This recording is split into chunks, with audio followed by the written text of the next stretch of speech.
Welcome to Lighter Shade of Brown, brought to you by Joe Brown. So today we talk about me evolving as a boss, employees, how they've evolved over time, working from home versus in the office, overall how businesses have changed in the last, 10 to 15 years. Welcome to Lighter Shade of Brown.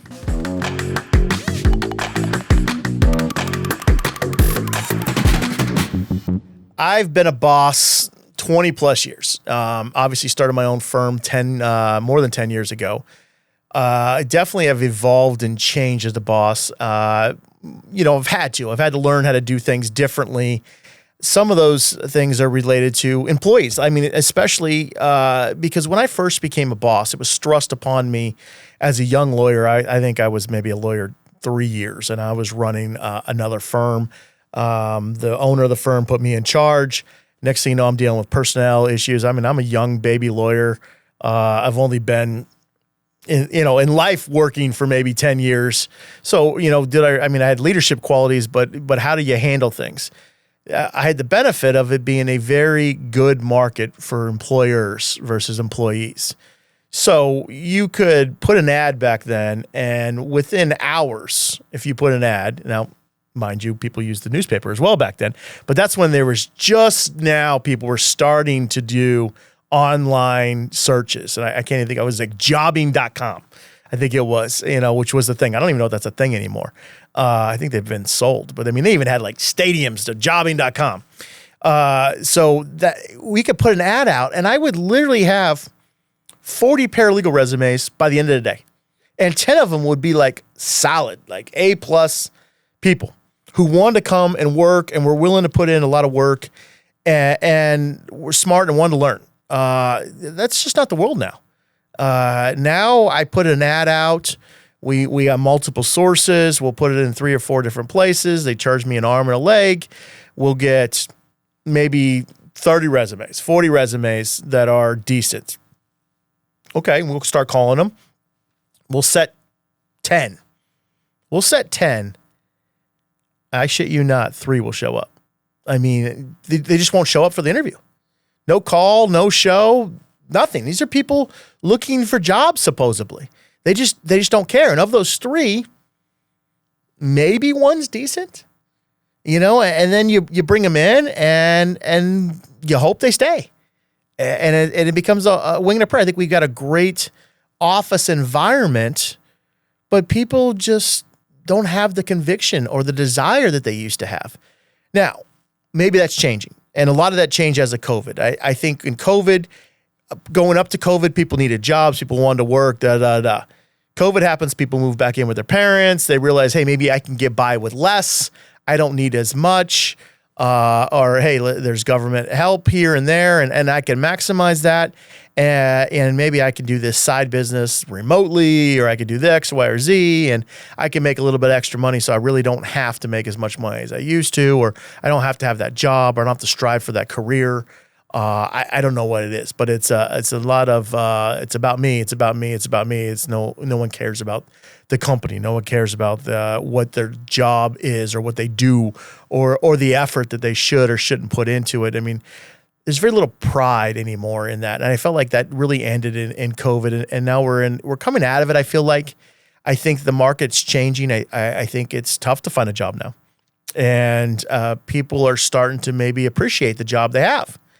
As that happens, as a renewed understanding of that, or maybe as these kids in their 20s, and I say kids because they're still young adults, still learning how to be adults, and because my kids are that age, so they're kids, as they move into maturity and they become, wanting to have a family, wanting to get married, and they're getting to their 30s, I think at that point, maybe they're starting to recognize, hey, listen, I need to stay somewhere for a few years. I need to build a career. I need to have, maybe I want to buy a house down the road. Maybe I want to have a child down the road. And I need to set myself up accordingly to do that. I think you can no longer live in mom's house, dad's house, basement. I think there's a lot of that now too, where if I've got an employee, and we just recently had an employee, he was a good young kid. And I think he was very bright. And I think he has a lot of potential, but he just didn't have that desire to be great. And I think some of it's because he lives at home. He didn't need the job. I mean, it's not hard when you don't have to pay rent. It's easy to walk from a job or to say, you know what, I'm not going to do the extra mile that my boss wants me to because I just don't care. And if I don't have this job, my life is really no different than it is if I do have this job. And that's, I think, where the evolution of employees has really changed drastically over the last 5 to 10 years. I'm hoping it's coming back and people start develop a work ethic again. And I say this, and my son brings this on. He has his own business. He started his own business. And he's like, Dad, people have no work ethic. And he's like, yeah. I go, yeah, your generation. He goes, oh, no, don't lump me with that. I have work. You told me, you taught me, I had to earn what I got. And I have to, and I still do that. And I know what it's like to put in hard work. And I've seen you do it, and I know how to do it. He goes, but I don't see my friends do that. And I don't see, I don't see these people I try to hire to work for me do that. Or they just don't care. They just don't show up, or they show up a half hour late. I had a young guy who was aspiring to be a lawyer. He lasted a month with us. He lived literally 5 minutes away from here. He showed up 45 minutes late 4 times in 2 weeks. We're like, you're out. Sorry, bro. He's already gone to law school, this guy. He hasn't taken the bar. He says he's going to sit for the next bar in February. He's looking for a job and wants to get some learning in before he does that. And he gets fired from the job in 2 weeks. I mean, how is this guy going to be a productive lawyer? I did a mediation just a few days ago. And in doing that mediation, talking to one of the senior partners at that firm, or the mediators firm, well-known defense firm, Jones, Skelton, Hockley. And he's like, no one's here. He goes, we have 5 floors, but all these young lawyers now, they all work from home. I go, there's such a disadvantage to that. And I said, I learned so much by being present in a law firm. And I preach that here. I go, listen, the best part about being in a law firm is that you're not on an island to figure out the answer.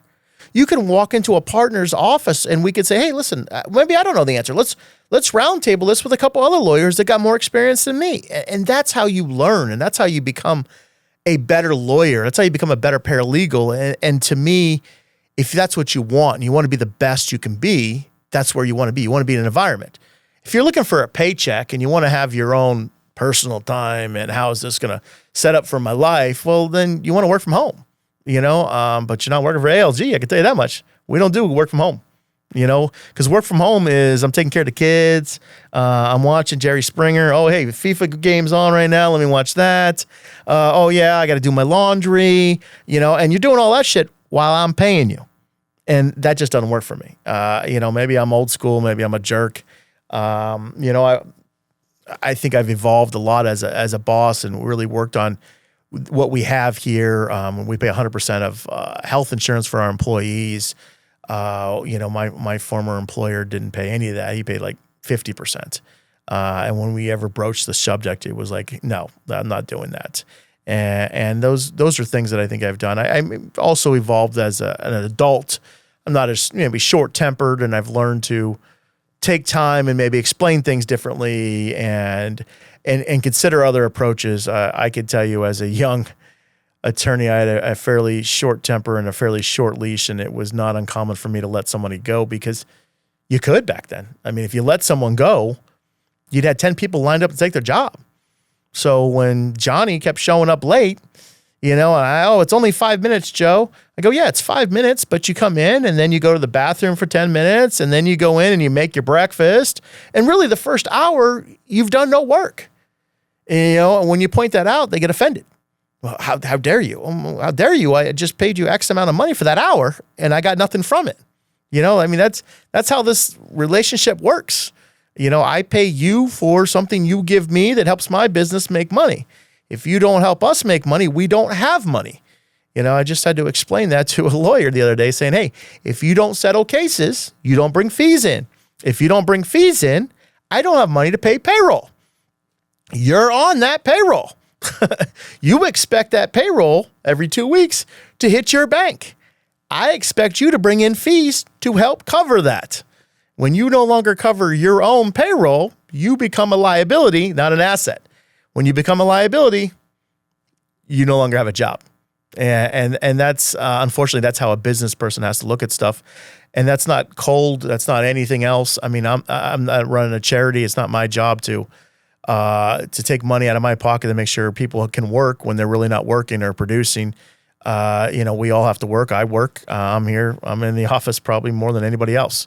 I always have, as an employer, as a boss, I've always tried to lead by example. That's one of the things I try to do. I mean, I may go play golf in the morning once a week, but you know what? I'll come in and I'll be here till 7:00 that night. So it's not like I didn't still put in more hours than someone else in this firm. And I'm always here. My wife will tell you more often than not on a Saturday and a Sunday, I'll be in one of those days, if not both, in the office working, getting stuff done because there's nobody around and I can get stuff done when people aren't asking me questions. And not that I don't want them asking questions, because if they're asking questions, they're working. And if they're working, they're doing something positive. And they're asking questions because they want to learn. And that's important. And I love to teach. I won't lie to you. I love teaching young lawyers. I love teaching young paralegals. I want to see people grow, even if they grow into something that's not ALG. Maybe they're not going to be a personal injury attorney, or maybe they want to be something else. But if I can help them along the way get there, I love it. I mean, there's a local guy who I brought in as a personal injury attorney. I helped him learn as a lawyer, and he still calls me for advice, but he's a criminal lawyer and a very successful criminal lawyer. He left and went on to become a criminal lawyer. And I'm happy. And I'm happy that he considers me a mentor, even though I don't do that type of law. And I'm happy to see him be successful. I love that. I mean, that makes me proud. I mean, there's nothing better than helping someone else. And like any good father, and mentoring someone is fatherly like, in my opinion. You want to see your child do better than you. You want to see the person you mentor developed and become. I got a couple of young lawyers that I think are going to be freaking amazing. And I tell them all the time, I go, you know what, you stick with this. You work hard. You've got the talents. You've got what you need. You see what I see as a young lawyer. You're going to be amazing. Just keep pushing it, and I think that's my job as a lawyer, as a boss, as a coach, as a mentor, is to really try to get the best out of people, whether or not it's benefiting ALG. You know what? If you get the best out of people, I think you do. I always say, if you do what's right, good things will happen. That's just it. You know what? And I think that's how I focus. That's how I try to be as a leader. Lead by example, do what's right, focus on the individual, mentor them, give them best life decisions they can have, even if it's not related to work. So I don't know. That's my take. So even though I've questioned some of the work ethic of the younger generation, I still want a person. I don't want AI. I'm not looking to move into AI. I don't think that's what people want. I think this younger generation doesn't want AI. I'm seeing a lot of pushback on AI from recent college graduates and at graduation ceremonies booing AI, things like that. And I take notice of that, but that's also what I don't want. I want my clients want a person. I called another law firm locally, fairly large law firm, competitor of mine. We're sharing in a case. We both have someone injured in an accident. We're going against another person, and we need to kind of coordinate together in this case. I couldn't get to the lawyer. The AI system literally hung up on me and told me that there was no client by the name of his client. Now 30 minutes later, I got a phone call. Hey, listen, our phone system sent me a message. It looks like you may be related to my client. And, hey, I'm the attorney for so-and-so. And we worked it out, and now we're on the right path. But point being, that's a disaster. And I don't think that's what my clients want. We are personal injury, which means personal. Personal is what we need to be. We need to be with the person. The person is hurt. The person needs our attention. They want to understand that we know what they're dealing with and what they're, and how to get them better and how to get them the most money. And they don't want to hear from a computer. I mean, if they want to hear from a computer, they type it into ChatGPT and they do it themselves. And frankly, that's just not as effective. At least not in my opinion. Now, maybe someday it becomes more effective. I don't know. But at ALG, we actually like people. I mean, I get it. It's probably not the most cost effective, and I would probably make more money as a business owner, if I had less people and more AI. But at the end of the day, I don't look at how much money can I do better here or there. I look at what will my clients want? What will make them better? What will make them likely to refer me a future case? And if I do those things, the money takes care of itself, and you don't stress it. And that's how I've always approached.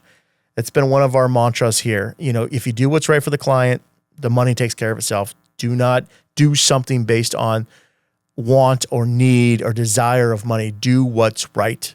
The rest will handle itself. I don't know.